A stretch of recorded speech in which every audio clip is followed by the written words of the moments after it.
কানাডার নতুন প্রধানমন্ত্রী হিসেবে শপথ নিলেন মার্ক কার্নি। এর মাধ্যমে তিনি দেশটির সাবেক প্রধানমন্ত্রী জাস্টিন ট্রুডোর স্থলাভিষিক্ত হলেন। এর আগে কানাডার প্রধানমন্ত্রী হিসেবে নির্বাচিত হওয়ার পর মার্কিন প্রেসিডেন্ট ডোনাল্ড ট্রাম্পের বিরুদ্ধে বাণিজ্য যুদ্ধে জয়ী হওয়ার অঙ্গীকার ব্যক্ত করেন মার্ক কার্নি। তিনি ব্যাংক অফ কানাডার গভর্নর ছিলেন। 59 বছর বয়সী কার্নি বিজয়ী হওয়ার পর এক বক্তৃতায় ট্রাম্পকে আক্রমণ করে বলেন তিনি কানাডার উপর শুল্ক আরোপ করেছেন এবং বলেছেন যে কানাডাকে যুক্তরাষ্ট্রের 51তম রাজ্যে পরিণত করতে চান, কিন্তু আমেরিকানদের কোনো ধরনের ভুল করা উচিত নয়। হকি খেলায় কানাডা যেমন জয়ী হয়েছে, বাণিজ্য যুদ্ধেও তারা জয়ী হবে। প্রায় এক দশক ধরে দায়িত্ব পালনের পর গত জানুয়ারিতে প্রধানমন্ত্রীর পদ থেকে পদত্যাগের ঘোষণা দেন জাস্টিন ট্রুডো। সে সময় থেকেই দেশের নেতৃত্ব কার হাতে যাবে তা নিয়ে রীতিমতো প্রতিযোগিতা শুরু হয়। এরপর তার উত্তরাধিকার বাছে জয়ী হন মার্ক কার্নি।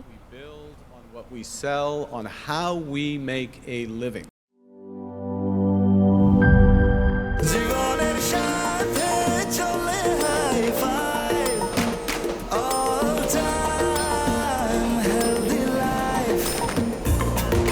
জার্নিতে স্বাস্থ্যকর all time family cake, all time healthy life.